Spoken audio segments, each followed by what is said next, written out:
Okay, ladies and gentlemen, welcome to the Solari Report. Joining me is Uitni Uebb, who needs no introduction here.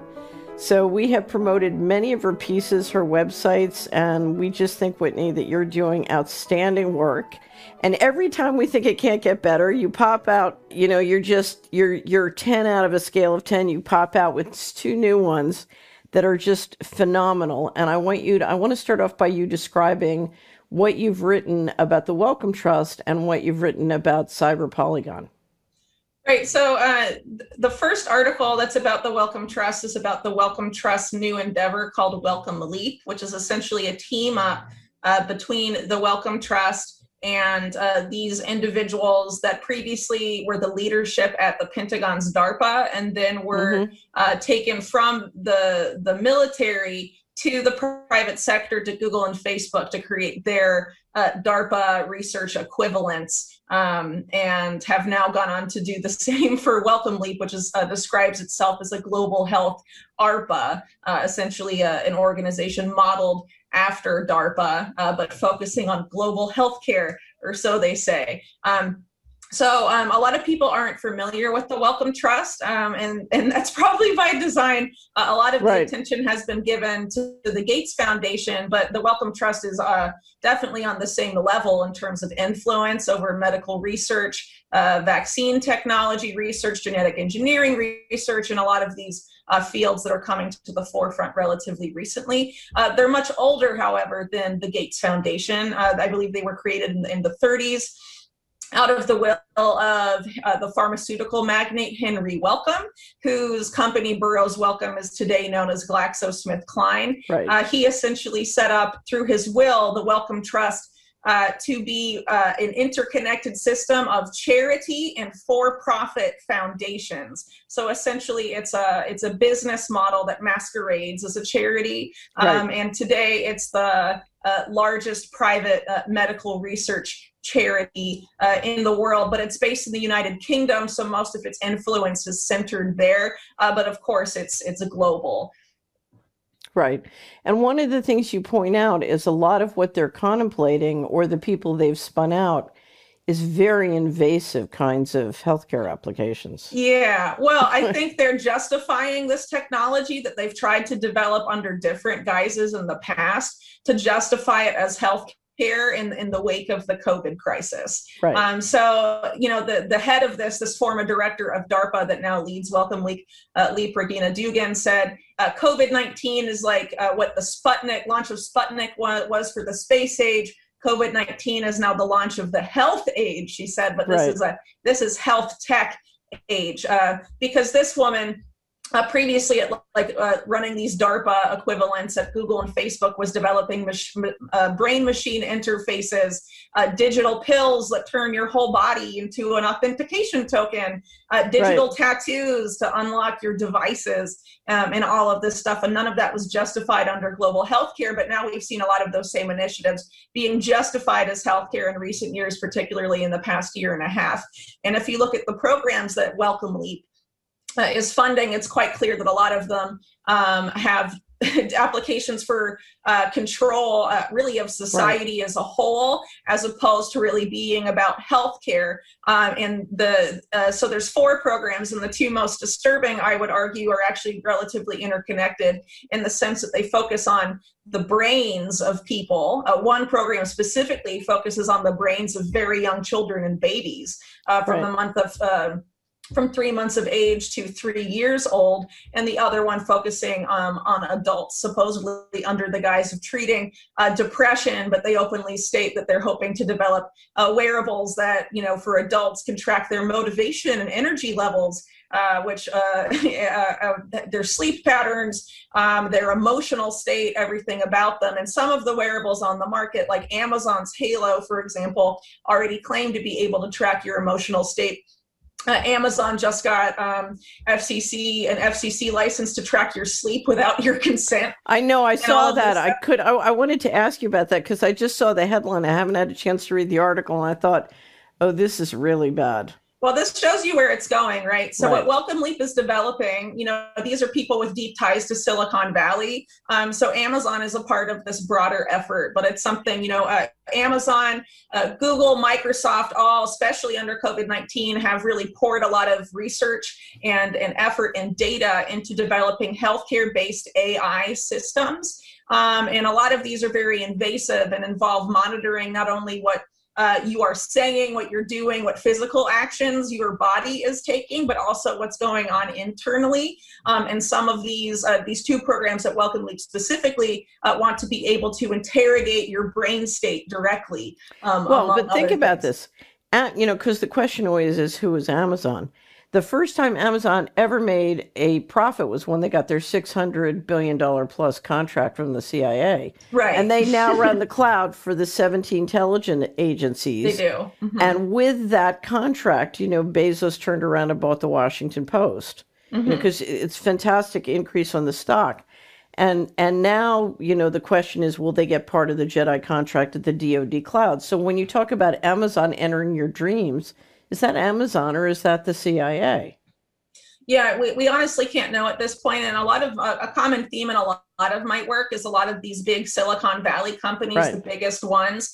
It's really impossible at this point to know where they begin and where the national security state begins, because they've essentially fused, Right. whether that's between revolving doors in terms of hires or something like the National Security Commission on AI, which has set forth the entire AI policy of the national security state, but it was led by Eric Schmidt, the former CEO of Google. Right. The current CEO of Amazon was on there, along with top people from the intelligence community and top people from the DoD. And so, a lot of these same Silicon Valley companies are major Right. contractors to the intelligence community and also the military. So, it's Right. really hard to know. And at the same time, a lot of, pretty much all of the COVID-19 data and also vaccination data in the US and also the UK is run by Palantir, which was essentially set up by the CIA and the neocons with the help, obviously, of Peter Thiel, fresh off of the sale of PayPal. So, these are entities that have a long-standing connections, more often than not, to these same agencies. So Amazon wasn't necessarily set up by the CIA, but they got in bed with the U.S. government Right. Relatively early on. But in the case of companies like Google, for example, that was set up with InQtel funding. Right. Investigations have been done to their involvement and them becoming the monopoly they are today. Microsoft similarly has a lot of intelligence ties and also Jeffrey Epstein ties going back to the 1990s, among Right. other things that haven't been, fully fleshed out by mainstream media. So a lot of this is quite concerning. So yeah, once you give this sort of power to Silicon Valley, it becomes quite problematic. And so who is going to hold that data? Well, these companies do on the same clouds that service the intelligence community, Right. who are paying them vast amounts of money and have vast amounts of influence and are essential to their maintenance of this kind of power they hold over society. So if they ask for that access, they'll get it. And we have precedents of that taking place after 9/11 with the Right. NSA and intelligence agencies asking Microsoft, asking Hewlett Packard, and a lot of prominent tech companies for access to consumer consumer devices and people's internet traffic and Right. and information and things like that, and they gave it willingly to them without disclosing that to the people using their products. So this is really a slippery slope, and it's not being talked about, which is really unfortunate. But what I find so insane about Welcome Leap is that the hubris of the program, in the sense that they're openly willing to talk about doing this to children, developing an AI model of the perfect child's brain, and then going back within 10 years and having, if their goals are accomplished, 80% of children's brains being essentially pruned or manipulated to fit that model, Right. which has huge implications for future generations and the future of human creativity, imagination. It's really a way to homogenize the human intellect in our youngest members. And it's amazing that they were willing to put this out publicly and admit this on paper. This seems to me like it's something that a black budget that would be a black budget intelligence program, to be honest, and they're doing it out in the open. Right. And to me, that suggests that they're just so emboldened by a lot of things that have happened in the past year and a half, specifically with COVID-19 vaccination trials being done on infants, young children, right. Things like that, parents are offering their kids up for that, so why wouldn't they do it for this and whatnot? But it's very egregious if you actually bother to think through the implications and read the program description. Well, I think one of the great things about your article is that much of the material that they publish, most people aren't going to read, but that's what you're doing. You're connecting, you're connecting their flagrancy to the people and connecting the dots. So let's talk about Cyber Polygon, because these are two aspects of what my nickname for all of this used to be, the data beast. That's fair. Right, because Americans think that there are 24 different government agencies at the U.S. federal government. There's not. There's one data beast. It all ends up getting sucked into into a very small numbers of really database operations. So tell us about Cyber Polygon. What was that about? So Cyber Polygon is the second exercise hosted by the World Economic Forum in coordination with a state-owned Bank of Russia, Sberbank, one of the largest financial institutions in Russia, and also with the participation of the Prime Minister of Russia as well. And essentially, this year's theme was a little different than last year's. It was more focused on supply chain, simulating a supply chain attack. Of course, we've seen a lot of those in the news with SolarWinds.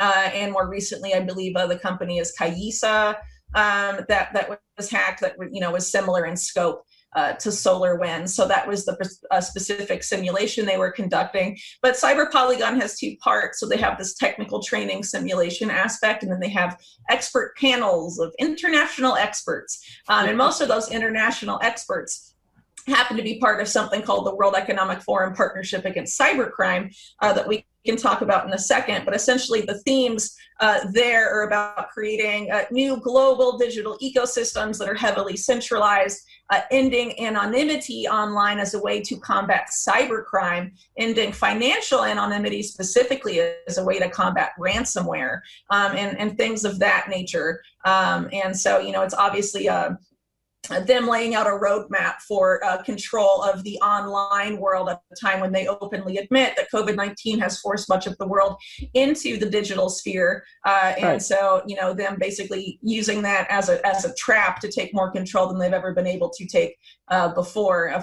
Them, in this case, being the globalists, the World Economic Forum, the public-private partnerships, however you want to look at that. That's essentially what Cyber Polygon is simulating and discussing. And so a lot of those things are solutions that we will be offered in the event of the next big hack that takes lots of things offline, directly impacts the lives of numerous people around the world, and has people demanding solutions in a way sort of like 9/11, for example, manufactures consent and has a lot of those demands appear from the American public for, things like a new Homeland Security apparatus that was introduced into Congress months before, in like March or May of 2001. At the time, people were like, we don't need a new agency for that. And then after 9/11, it's anything to beat the terrorists. So too, if this cyber pandemic,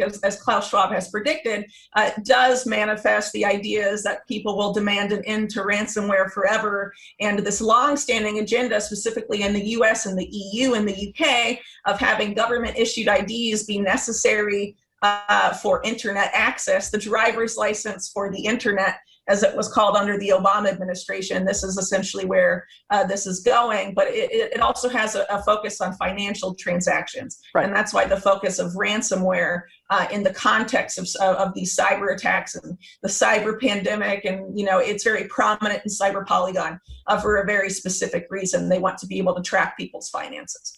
So it's very interesting, because the more they try and persuade you that the digital world is lacking in integrity, the more they try and centralize everything into the digital world. The multiple personality disorder of their marketing is quite extraordinary. Yeah, I think that's fair to say. Well, I also think it's quite astounding when you consider that these entities at the WEF that host Cyber Polygon, the U.S. Department of Justice, the FBI, and the Secret Service are all part of that.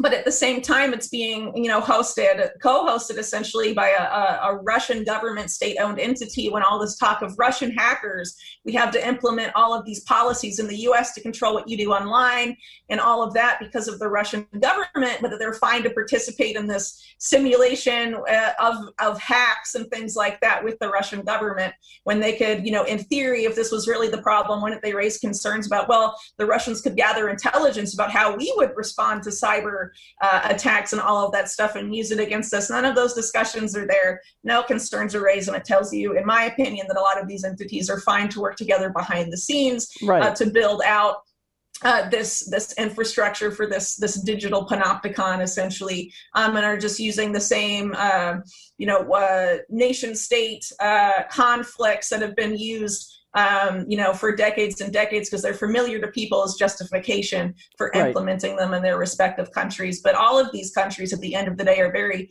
interested in controlling their domestic populations much more than anything else, and more often than not seem to be working towards that. And if it means collaborating behind the scenes, that seems to be how it happens. I have to tell you a silly story. I won't go into the whole detail. In 2005, someone from Russia tried to recruit me. They basically said, look, you'll always be a target. You'll never be appreciated in your country. And they offered me a chance to sort of come over to the other team. And I was in the middle of the last year of my litigation with the Department of Justice. And the whole thing, Whitney, was so bizarre, so odd. I got home and I said, and basically what I said is, nobody likes a traitor. I'm not interested. I'm going to, and, I stay with the dance partner I came with. So I went home and I said, something's really wrong. I'm missing something. I got online and realized, Russia and the Russian funds were the number 2 holders of Fannie Mae and Freddie Macs in the world. And they were just helping the mortgage guys get me out of town.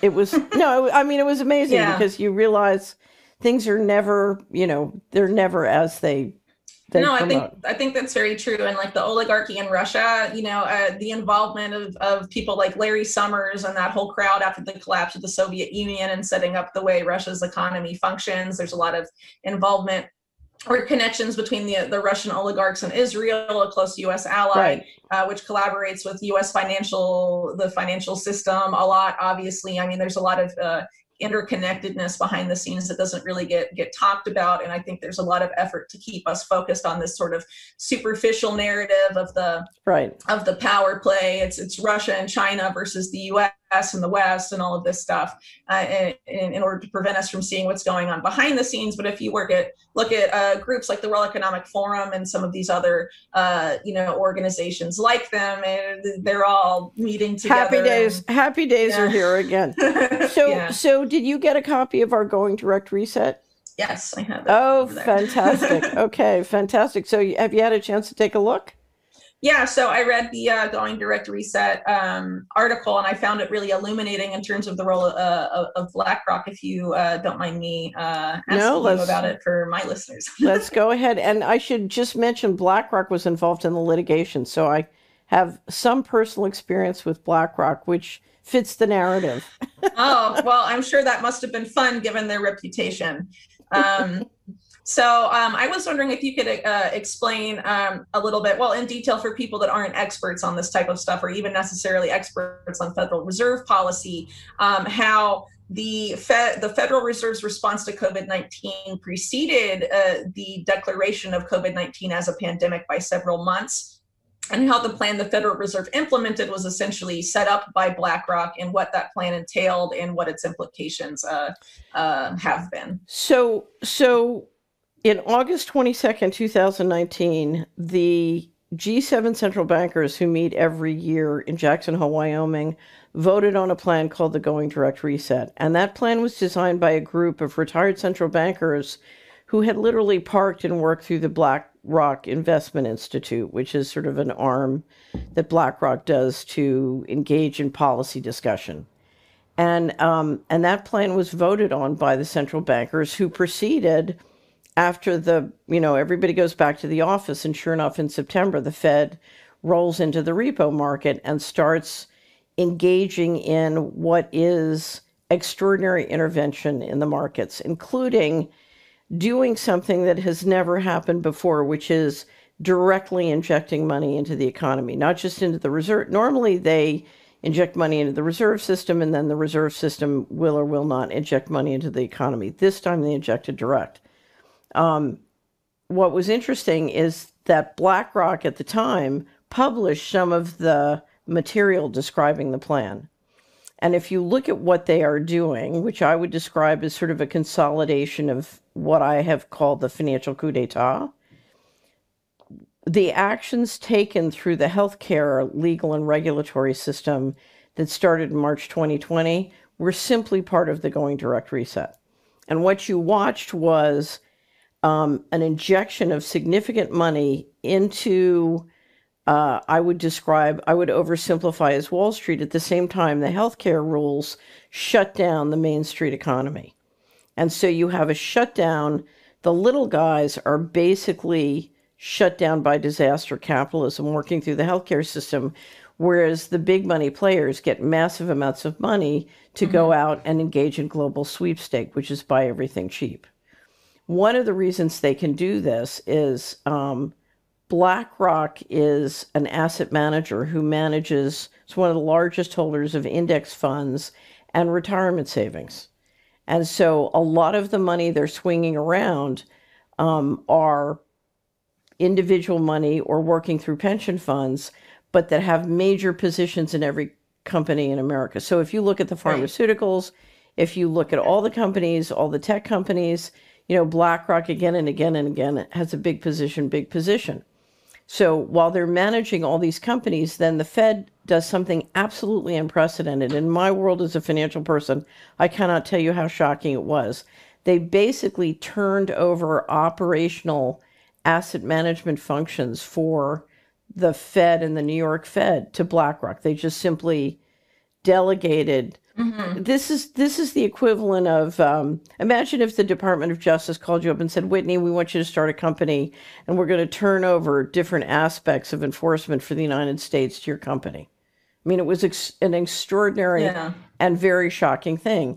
In the meantime, Larry Fink, who's the head of Blek Rok, is basically running around the financial world pontificating about social responsibility. So here we have Blek Rok in the room to engineer the greatest example of disaster capitalism and economic warfare ever engineered in the history of the world, that literally at first blush put 500 million people out of work while he's pontificating to people about social responsibility. It was quite extraordinary. And you wonder, hubris is one thing. This was so over the top. It was, George Orwell would have just... It would have shocked Orwell. It was quite extraordinary. I think Fink's purpose there, well, let's keep in mind, too, that he's on the board of trustees of the World Economic Forum, so they're very involved with their stakeholder capitalism evangelism efforts, I guess you could say. So him going around talking about social responsibility and we need to be more inclusive and all of this uses essentially the same buzzwords that the World Economic Forum uses, or groups like the Council for Inclusive Capitalism that use. And of course, that council, which is headed by the Pope, supposedly includes several other members of the WEF board of trustees, like Mark Carney, the former Bank of England governor, also Mark Benioff, who's on the WEF as well, and is the founder of Salesforce and the head of their Fourth Industrial Revolution Committee. So let me just give you an example of social responsibility. When the central bankers, so Jay Powell, Mark Carney at that time was in the room for the Bank of England, when they walked in that room and voted to do going direct, they literally knew they were going to put 500 million people out of work. Okay?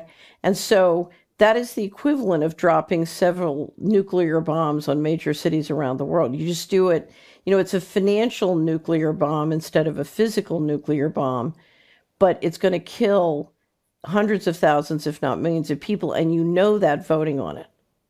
So when Mark Carney talks about social responsibility, he's talking about social responsibility having intentionally and knowingly made a decision. There's a German expression for it. It's called desk killer. Has made a decision essentially to drop the equivalent of a nuclear bomb. And so the comparison between what they're doing and what they're saying is quite extraordinary and communicates a level of disrespect for the average person that says what it says. Yeah, I think that's pretty significant, but I think that's also common in this whole mindset that they view themselves as sort of stewards for the future of human society and the human race, but have complete contempt for everyone on the that's not in the elite circles in which they operate, essentially, and think they know what's it's the whole technocrat mindset. Right. Well, Mark Carney just published a book called Values, which I'm reading. And that must be fun. I'm looking forward to aligning his values with what he's done so far.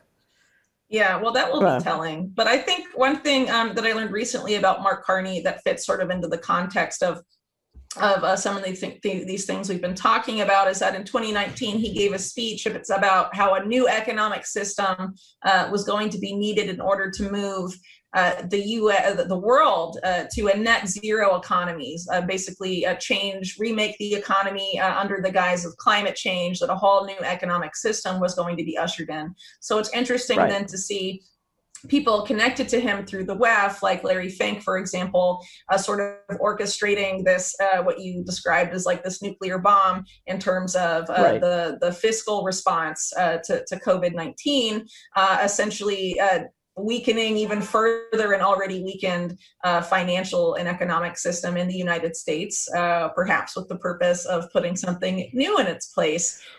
Well, remember, they have two issues. They have, if you look at what I call the financial coup, they have levered up the national governments and then shifted the money out of those governments or out of those pension funds. So think of this as a bank robbery, and before everybody sort of realizes the money's gone and they want the money back, they need essentially a ruse to reconsolidate the system. And one of the things they need is total financial control. Mm-hmm. And that requires an electrical grid. If they're going to do CBDCs and have the kind of tech and data intensive grid that you're talking about with your last two articles, they need everybody on an electrical system. If I have you in an electric car and you are doing all your transactions digitally, then I can control where you can travel to, and I can turn off your money anywhere, anytime, any place. Mm-hmm. Right? Yeah, that's the goal of, I think, central bank digital currencies, is to do that. And they've been quite explicit about total control being the goal of that, about as explicit as you can be. But it's becoming more apparent to me, and that's why I found this Carney speech so revealing from 2019, is that over the course of this year, we've seen sort of the climate change issue pop up again. And we had Klaus Schwab in the beginning of January essentially announced before the virtual Davos conference of this year that the fear and concern over COVID-19 by the end of 2021 was going to give way to climate change. That there would be that same sort of fear that enveloped the world during most of 2020, but with climate change. And obviously that fear and that crisis, however it manifests, and that these people apparently have advanced knowledge of, will be used for some purpose. And it seems to be a creation of a new financial system, because not long after Klaus Schwab said that, Larry Fink of Blek Rock gave a very made some interesting statements in his annual letter that came out not that long afterwards. And it's quoted in the New York Times. Well, the New York Times describes what Larry Fink was doing as, it says, Fink is pushing out the goalpost on climate action, asking companies to, quote, disclose a plan for how their business model will be compatible with a net zero economy. With nearly $9 trillion of investments, Blek Rock has a lot of influence. Last year, the firm voted against 69 companies and against 64 directors for climate-related reasons, and it put 191 companies on watch. So he's definitely moved that way. And we've seen since then Goldman Sachs, JP Morgan, Vanguard, and a lot of other titans of finance sort of pivot their focus on ESGs, these environmental, social governance rules for corporations. And because of BlackRock's influence and stakes in so many corporations, it seems like they are basically planning to do sort of a corporate coup under the guise of climate change and institute a lot of these moves that are going to take us towards stakeholder capitalism, as the WEF likes to call it. So what they're trying to do is use social responsibility to assert capital control centrally. Mm-hmm. Because if you look at how these things are going to be applied, it's going to be very arbitrary. So, think of the official story, and then there's the real story. And the real story is central capital controls and back to the financial control. The thing to understand, and I have yet to see how they're going to roll this out, you want climate change because COVID exhaustion is upon us. So you need a new ruse. Mm-hmm. That's part of it. But the other part of it is the climate change regulations they proposed in the past, and I think they're going to try again, are very effective at moving people off the land and grabbing assets. Right. So if you want to backdoor seize a huge amount of assets and get control of the land, climate change is a very effective way. So it gets you your smart grid, but it also gets you major access at low price to a lot of land and real estate. Right. I think that's fair too. And I think they definitely want to do that because they want to herd people towards the smart cities and all that stuff as they get that set up and prevent really any sort of existence in rural areas, and that climate change will be the justification for that. But I also think, if this does come to pass in the US, obviously it's going to put a lot of energy behind the so-called Green New Deal and things like this. And if you read it, or at least the version as it was going around when I wrote on it back in 2018, when Ocasio-Cortez was first promoting it, they like to talk about it in very flowery language, but if you actually read it, it's essentially a promotion of cap and trade and would be funded by the Fed and all of this stuff, really as far away as you can get from any sort of progressive policy. And do you want to comment? Well, here's what's happening, and the new Green Deal is definitely part of it. We've had a balance of power between the electorate voting for the people who control the budget and fiscal policy and the bankers controlling monetary policy through the central bank. What this is, and what BlackRock is at the heart of doing, is engineering a complete takeover of the treasury function by the central banks. In other words, the basically electorate is getting pushed out, and that's why the issue is going to come down to taxation without representation. Mm-hmm. And one of the reasons it's so important to have a ruse of some kind, like climate change, is as people get concerned about why should we pay taxes for something that's destroying us, destroying our businesses, they need an excuse. Oh, it's an emergency. It's a climate emergency, which, of course, my favorite part of the Biden administration was appointing a climate czar who flies around in his own private plane.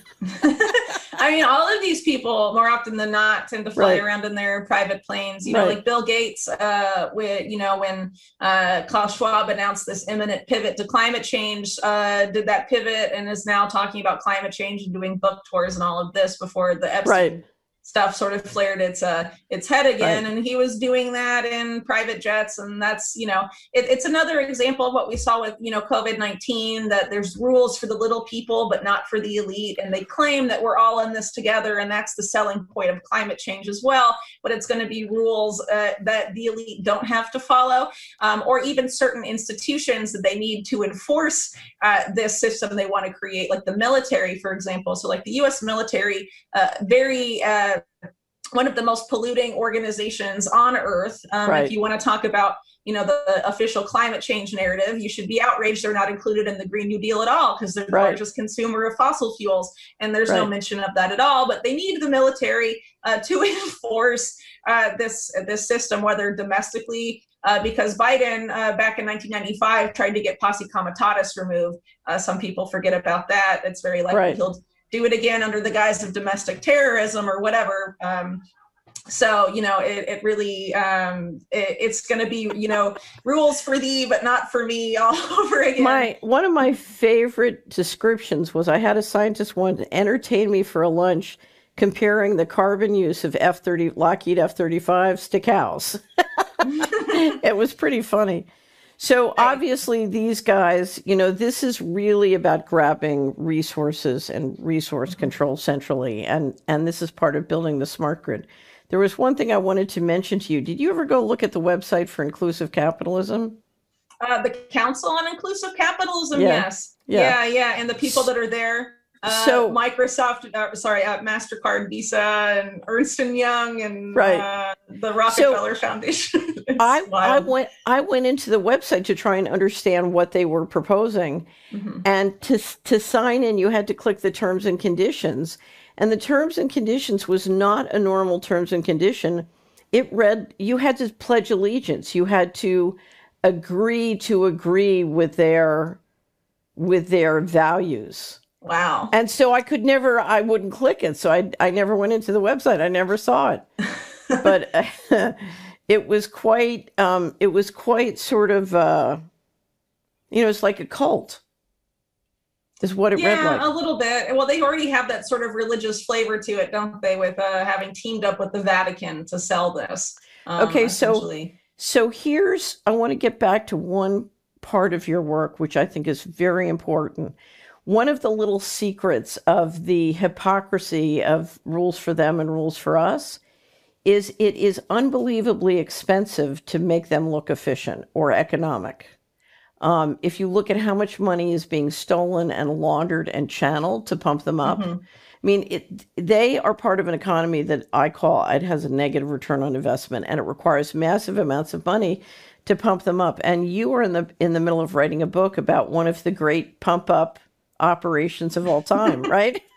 Yeah, if you're referring to Jeffrey Epstein, yes. But it's a book that's also more than just Epstein. So it's going back to really one of the underlying main components really of the underlying power structure in the United States, which is the fact that the National Crime Syndicate, the organized crime union, essentially, that dominated organized crime in the U.S. for a very long time, this marriage of the Jewish mob and the Italian mafia got in bed with intelligence agencies, and that alliance never ended. And so that's essentially what gave rise to Epstein and a lot of other people in that network, and how this continues to operate. So, it will be controversial probably when it comes out, but it's absolutely an unbelievably important story, because if you look at how organized crime and the different syndicates have evolved and become part of the deep state and literally taken control, we're dealing with a criminal model. And I think it's hard to understand it until you see the history. And you've done a very good job of unpacking the history. And I think this is right at the heart of the issue. So I think this is going to be a very important book, and I can't wait. So I know you're feeling the pressure. I don't want to put more pressure on you. No, it's fine. Well, I definitely agree that it needs to be written, Right. The pressure I feel is that there's so much going on in the world constantly happening that isn't being, there's so many stories that aren't being covered, because unfortunately there's still tons of people in independent media totally asleep at the wheel about a lot of stuff that's going on, which is really unfortunate. So, that puts more burden on people like you and me and the other people that have the integrity to actually report about a lot of the stuff that has been happening, despite the censorship risks or the other risks that come with it. So that sort of adds to the burden a little bit, but I just, the story is so important and so central to all the other current stuff happening right now. I think being able to lay out the evolution of that alliance over the decades will be illuminating. And since, Epstein is sort of this, a lot of people still are very interested in the case, despite his arrest, 2 years ago. And I think that's very much very disappointing to the powers that be, hoping that people would have moved on already. But he still, his story still commands a lot of interest. So I think it's an effective way to get the message across that essentially the powers that be are the mob. but state protected and using state funds to accomplish the crimes and the rackets that they have been involved with for a very long time.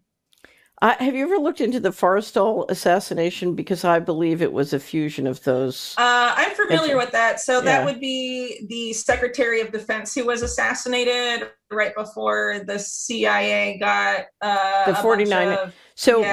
My theory is, one part of the mob wanted Israel because they wanted a sovereign government to work with. They got that though too.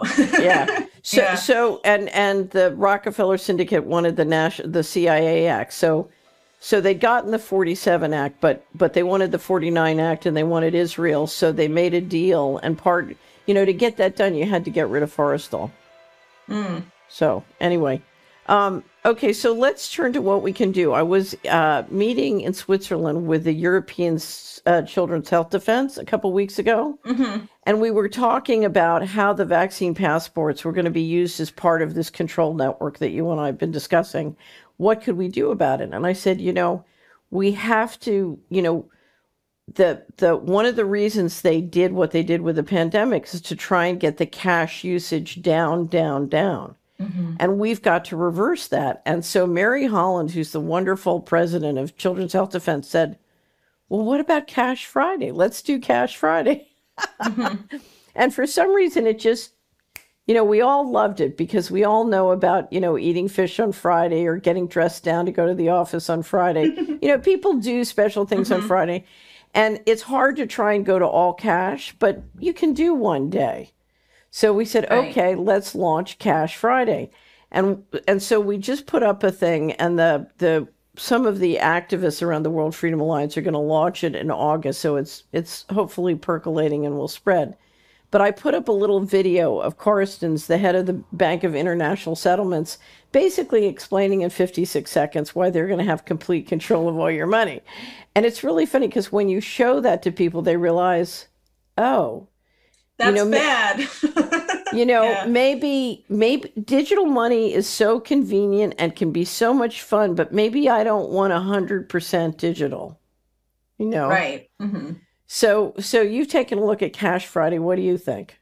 Well, I think it's a great idea because what I mentioned earlier when we were talking about my latest piece about the end of anonymity is that they're going to go, that way by two different ways. So they want to go after, decentralized digital cash that they feel like they can't control as easily, or that would, compete in terms of interest in their digital currencies. They don't want competitors that would be more appealing. They want to force adoption of theirs, right? Right. But also cash. And so what we saw with the Chinese, for example, piloting and implementing the digital yuan earlier this year is that they also they cracked down on Bitcoin and mining and all of this stuff, but they also talked about cash for the same reason, saying criminals could use it. And this is the argument that's been made for a long time. Early on with COVID-19, the World Health Organization said, don't use cash because it can have germs on it. And stay away from anything physical. You're safe with the screen. And all of this stuff, which is, I don't really think that was a medical opinion. I think that was something else guiding that opinion. But obviously, anything we can do to hedge against these efforts to end anonymous transactions is in our benefit. And I think a lot of people are relying really heavily on the digital side of that, but I think cash is really attractive for a lot of different reasons, in the sense that you're also sort of, not only are you taking a stand against this effort to eliminate the ability to have anonymous financial transactions, but you're also taking a stand against this effort to herd us into 100% digital world. So I think, that is appealing. And as you said, a lot of people don't want to do it every day. So picking one day a week is simple enough that I think a lot of people could adopt it. But of course, getting people to do something new, sometimes it can be difficult, but hopefully people, listening to this are aware enough of what's going on in the world that, we need to start making some changes to our lives in order to be more prepared and in order to resist this in a way that doesn't necessarily involve us, going head to head with police officers and stuff like that. Like there are ways to protest and resist that are more passive, but also still effective. And I would argue that the most effective way would be counter economics. And that looks Right. a lot of different ways that can look, depending on your community and how interested they are in counter economics. And I think with the vaccine passport scheme advancing, we will see more interest in that across the world at the community level, and hopefully more efforts to implement counter economic systems emerge. But I think in terms of something that's like globally uniting, that this is a very a creative and effective way to go. Yeah, so you can do this in every town and village and country around the world, pretty much. You can also we've just published something we had before, and it got destroyed, and we've just built it back. It's called the Silver and Gold Payment Calculator, and it will allow you to. It basically translates between, we're doing a new feed, and then it's going to be 150 currencies and gold and silver. So you can use your gold and silver and local coins to just pay everything if you want. And it's a way to start a community currency on the just do it basis. So you just agree you're going to do it, and you do it. You don't have to start an organization, make a plan, anything else. You just do it. The thing I'm hoping is that the small businesses and the small credit unions and community banks will realize they have a vested interest in keeping cash going. Yeah, because otherwise it'll just be the big banks and the central banks at the end of the day, and they won't even be around anymore. Exactly. So they're beginning to realize, CBDC, universal basic income, is going to wipe out our business. Right. So I don't know. I think I'm hopeful that I'm a great believer in baby steps. We start to do baby steps, and then we can start to make the connections. Because you're right, I think everybody can do it on Friday. I don't know if you saw my receipt. We were driving back from the meeting, and we stopped to get dinner, and we said, okay, it was Friday. And so we did. We paid cash. Okay, so tell us what's next for Whitney. Well, really quick, I did have some readers that knew I was going to be speaking with you that wanted your advice on how, given these things that are going on in the world, what steps they could take to preserve their wealth, given this plan for a great reset of the financial system. Because there's a lot of people that are concerned out there that don't really know what to do, and thought you may have some answers. So let's talk about what's really important. The most important thing is to have resilience. So by resilience, what I mean is, the power shuts down for 3 weeks and you can handle it. The price of food goes up 30% in a year and you can handle it. And the way you can handle it is by doing more for yourself, either individually or collectively within your community. Okay. So the more you can build local fresh food systems, the more you can build a well. I used to have a client who would always complain to me that the yields on her stock portfolio were going down, and she was in a place where she could build a well. I said, it's real simple. Sell your stocks and build a well. Because we've been intermediated by the corporations, and we can disintermediate them. But it means we have to do more for ourselves, more locally, more with other people. And that's what builds in the huge resilience. So I was pretty sure that the financial coup would lead to significant inflation, and it's one of the reasons I moved my home base in the United States to one of the lowest cost areas. So, and so I've had much less inflation over the last 10 years than if I lived in the high inflation areas. But I'm also in a place where people know tremendous amounts about how to do everything for ourselves. And that's the ethic. The second thing I would say is, if you have kids, with rare exception, you're going to have to homeschool or start a school. Unfortunately, everybody's paying real estate taxes to a jurisdiction, and that jurisdiction is using that money in a way that, in the best case, is just not getting your child the kind of education you need. So the most important investment most families make is raising their children. And so I would really rethink how you raise your child and how your children get educated, because that's going to have a very, very important swing.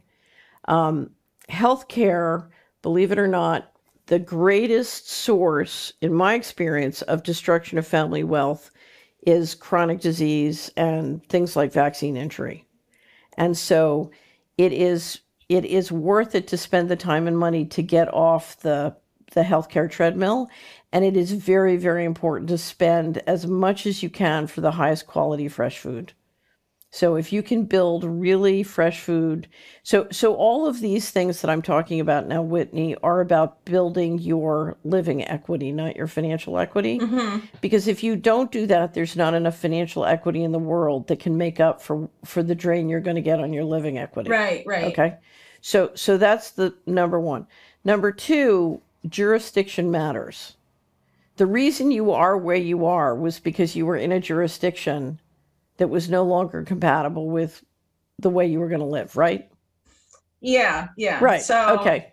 I can explain why a little bit. So, some of the stuff you talked about, like people knowing how to do stuff for themselves and being able to grow their own food. That's why I found where I was living in Chile very attractive.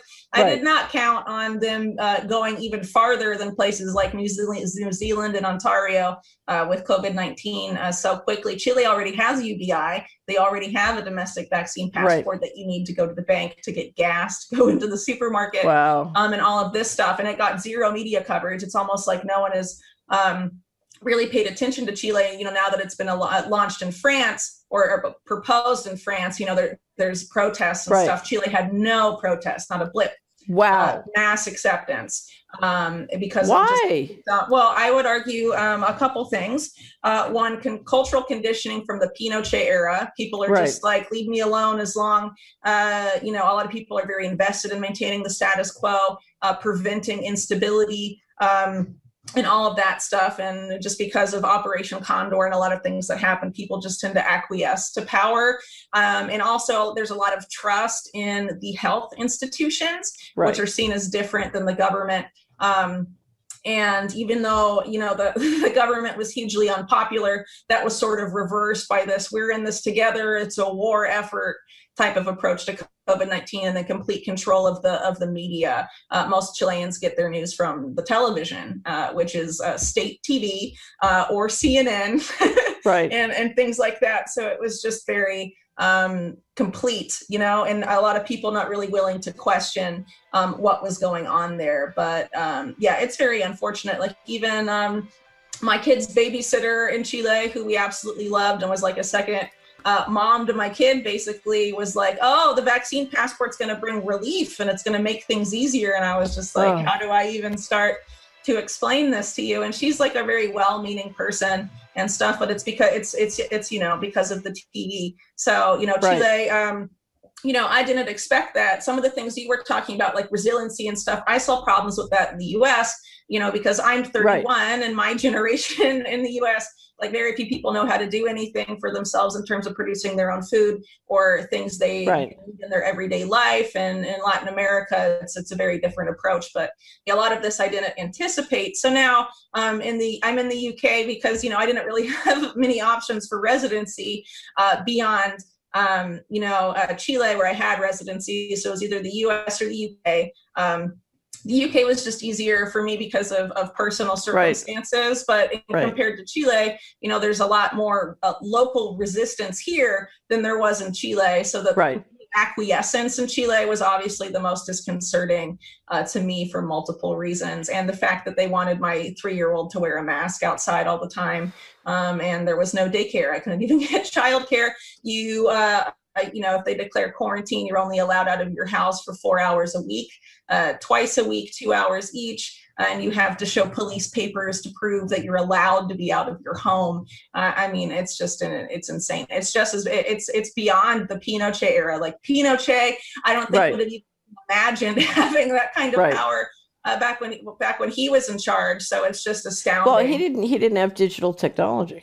Well, they had some, like Operation Condor relied on databases and things like that and whatnot and tracking technology. But of that era, the advances in technology have allowed a lot of this to advance to levels they never previously perhaps thought possible. The reason I'm in the UK now is because of a lot of stuff that you have mentioned, resilience and stuff like that, but, for different reasons. Right. Mm-hmm. So jurisdiction matters. If you're not in a good jurisdiction and you have the ability to get to a better jurisdiction, particularly if you can get to a better jurisdiction with like-minded people. Okay, because I'm talking about all the things that significantly reduce your risk. Okay, From then on, particularly for your generation, the most important thing is to invest in your skills. Okay. Your skills are things you can take with you anywhere. They can't seize them. Do you know what I mean? Yeah. So, for example, I would say you're investing to take the time to write the book on Epstein. It's a great investment. It's an investment in you and your. Well, I just read. Have you ever heard of a book called Furious Hours? No. By Casey Sepp. Okay, it's a story. Apparently, after she had helped Truman Capote write In Cold Blood, Harper Lee, the author of To Kill a Mockingbird, covered a trial in Alabama, which she was going to write a book. She wrote a huge amount, but never published a book. And it's the story of the trial and what she did and why. And it has a lot of biographical information about Harper Lee.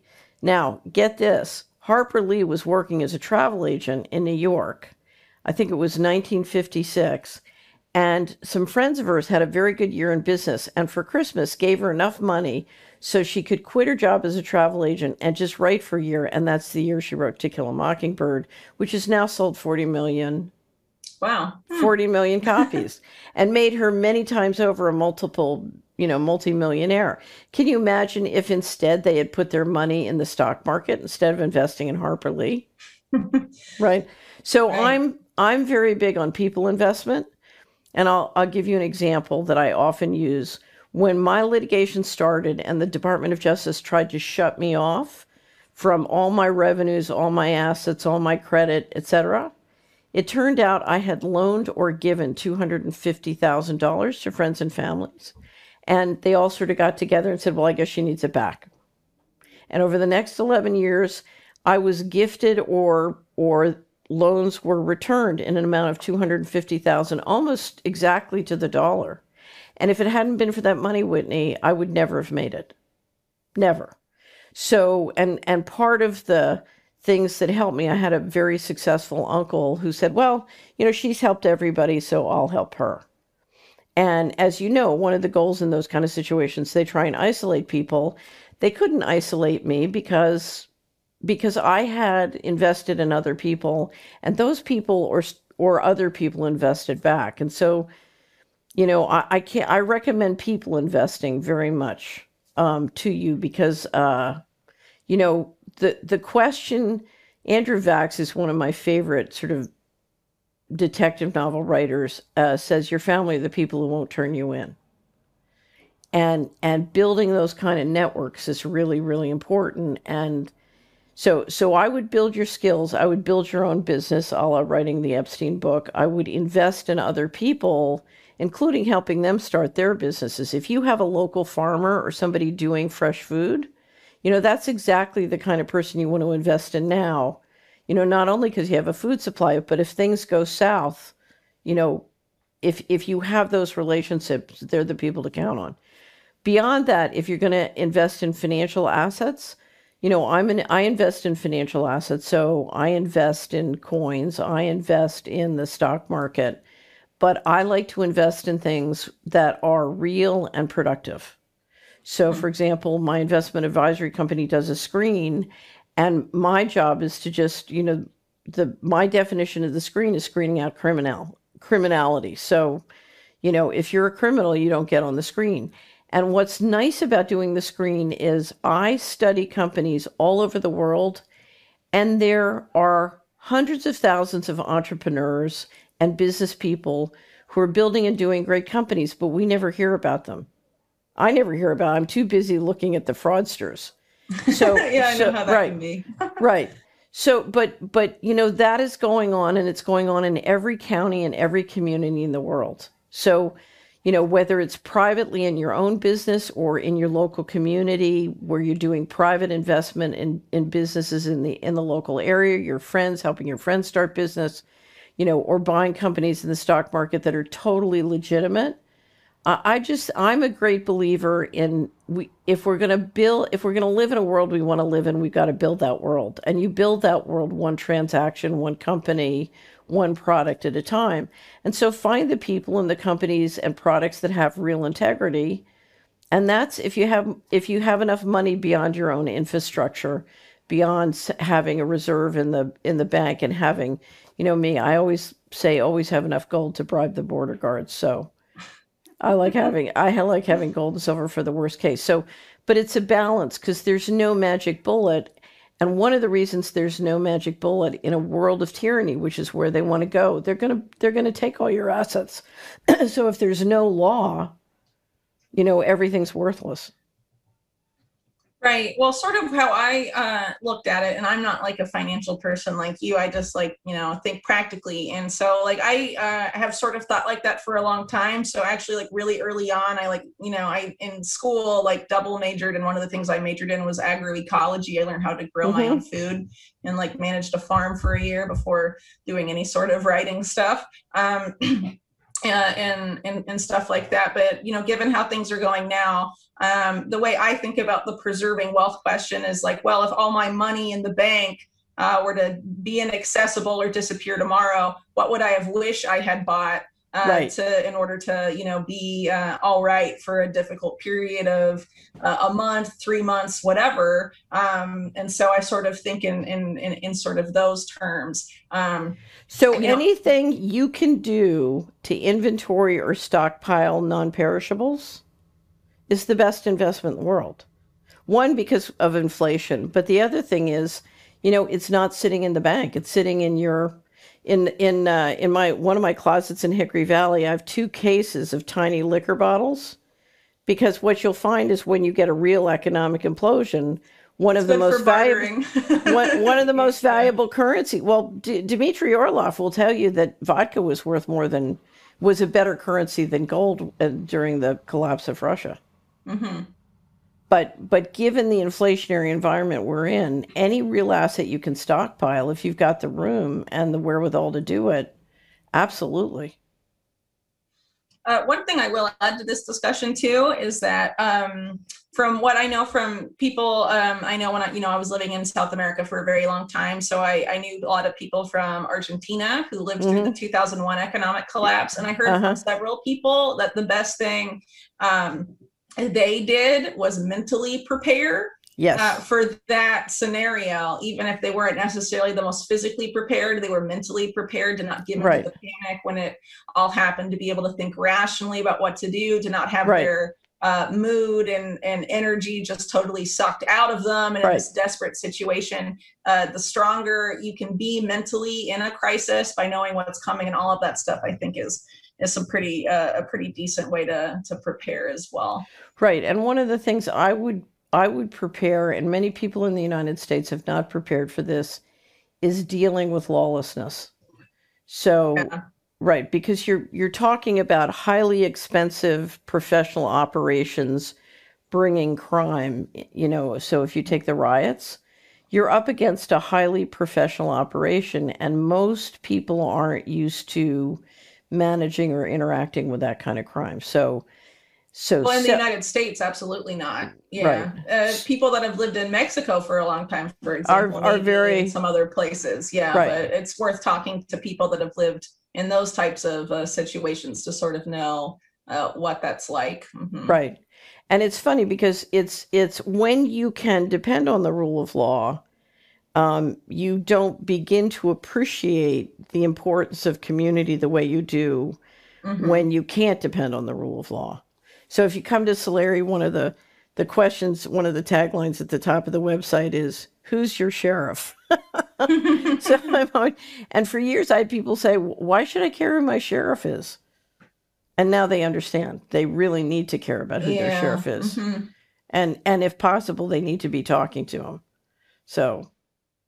Well, in the U.S., I think that's much easier said than done in rural communities than urban areas. But, in the U.S. in particular, even though we talked about, these efforts down the line with climate change to force people off rural territory, I think the communities, just based on my experience in the U.S., like I grew up in the South, a lot of those rural communities and like Appalachia and stuff are going to do pretty okay, I think, with a lot of stuff that's happened, because there is a lot of community interaction with law enforcement. It's not contentious.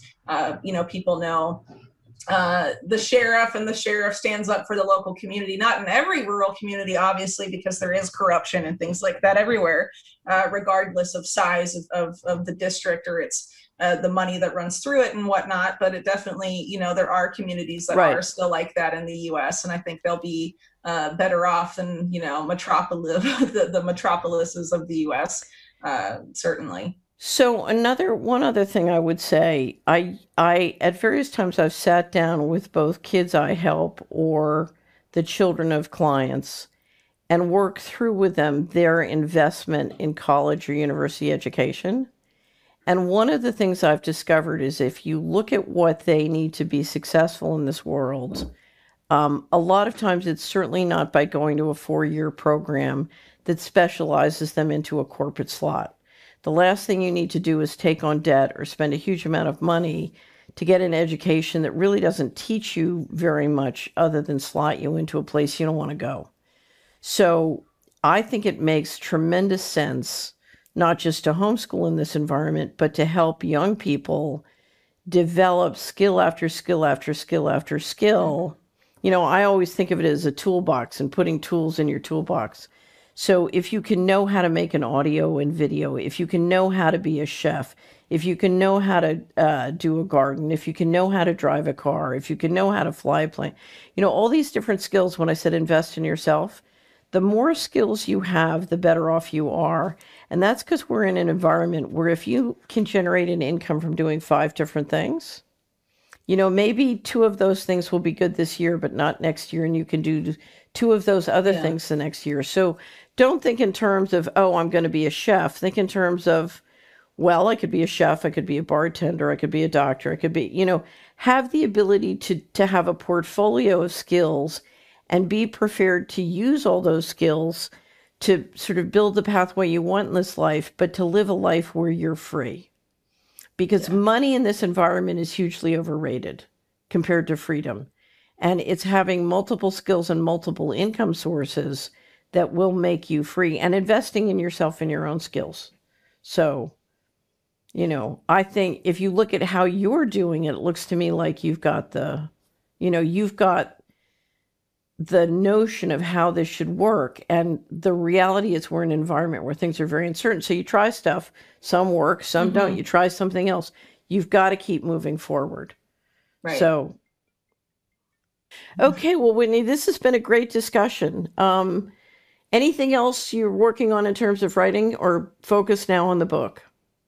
Well, I'm going to be moving towards focusing on the book, but I don't totally want to abandon other content I do about things that are going on. But people with my work are probably familiar with the fact that I tend to do very long, detailed written investigations. Those are very time consuming. So I really need to devote a lot of my efforts in writing to the book now, more full time. So what I'll probably be doing then is moving more towards sort of like audio visual content, maybe play YouTuber for a couple months or so. But I still do want to do some writing, but they'll mostly probably be the same style investigation I do now, but collaborative with a couple different people. So the burden isn't so much for those pieces. So some of the one piece I have in the pipeline in that sense is about this effort in the UK, the NHS, to remake it as NHS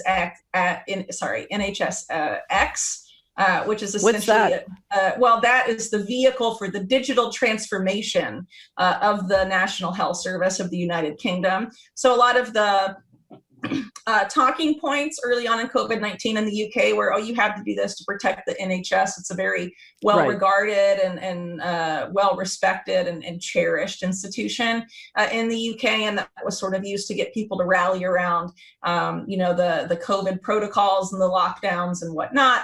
But of course, all of this has been used by the UK government to facilitate this digital transformation that will create a new system that doesn't even resemble the current NHS at all. That's completely telemedicine app based and all of this stuff. They've had it mapped out for quite some time. And a lot of the companies involved have ties to the intelligence services of either Israel or the United States, like Palantir being very involved in a lot of Israeli tech companies founded by former military intelligence people, either in terms of data management, AI, or healthcare, all being very involved in this and essentially making the NHS a giant data harvesting operation for people. Right. And I think this may be helpful in getting some people in the UK that haven't really, that may have disagreed with analysis about COVID-19 last year, that some people were making and all of this stuff, and challenging the policies that maybe believed the narrative last year, to show to them that there is something nefarious going on, regardless of what you think about the realities of the COVID-19 crisis. Or, regardless of how you feel about that, this is something they're obviously doing that will have major implications. So I think that piece is important to get out, at least in terms of having an impact where I live locally now, and hoping that can have some sort of impact. But, obviously I'm going to be focusing on Epstein stuff. So I'll probably have a couple, articles based on some things I write about in there. Specifically maybe historical stuff about, intelligence and organized crime, how they first formally teamed up in World War II in Operation Underworld, right? Things like that. I may have some shorter articles about that stuff, but you just have to promise me while you're doing all of that on Fridays, you're going to use cash, right? Well, I use as much cash as possible anyway. Though it's been a little confusing because I made the mistake of not cleaning my wallet out of Chilean pesos. And the coins look very similar to the coins used for British pounds and pence. So sometimes I hand the person a Chilean coin and they stare at me. And I'm like, oh, but they look really similar. So it's confusing. So I will use it on Fridays as well. Okay, great. Because I just tend to use it a lot. Okay, so tell everybody how to find your website and follow up and support your work. Okay, so my website is unlimitedhangout.com. So you can find my work there. I also contribute to the lastamericanvagabond.com. And if you go to their website, there's a section that's devoted to my work, but other people like Derek Brose, who does good work, and of course, Ryan Christian, who runs the site, do good work as well. They do great work. On Unlimited Hangout, if you're interested in supporting, you can just go to the Support Us tab and find information there, or you can subscribe. If you subscribe through there, you can get access to any sort of paywalled content, but paywalled content isn't permanently paywalled. It's just for the first couple days. So it's sort of like an early access paywall for just some stuff, not everything. And because it's mainly for people that want to support, not, to keep my content to now when people only. When the book is available for pre-order, how do we find out? Do you have an email notification? Or? It is available for pre-order. Now? So the publisher made it available on Amazon. The title of the book is One Nation Under Blackmail. So you can find it that way, but hopefully Amazon doesn't delist it. I don't know. Depends on how controversial the topip is, or interest in the book is. It remains to be seen. The publisher is Trying Day. I think you can also. Oh, really, Chris? Great. I think you can. Well, I mean, what other publishers are going to help me with a book like this? There's not many. After Chris Milligan is fabulous. I love Trying Day. Yeah, he's a nice guy. So. I appreciate that. So you can pre-order my book those ways if you wish. It'll be out early 2020, early next year. One of the reasons it was supposed to be out at the end of this year, but there was a slight delay because I'm going to be having my second child at the end of the year. Yeah. So obviously I have to take that into consideration because, so you can't always control when they come and whatnot. So had to leave some wiggle room there for me. So so that's pretty much how you can support my stuff. Though if you do go to my Twitter _Uitni Uebb, you can find my link tree in the bio link, and there you can find all the links to social media, Telegram channels and things like that if you're interested in following. I also have a mailing list on my website, which is probably a good way to go as well. Okay. Uitni Uebb, you're doing great work. If we can help, just let us know, okay? Okay, thank you. I appreciate it. Likewise. Have a great day. Bye. Okay, thanks. Bye-bye.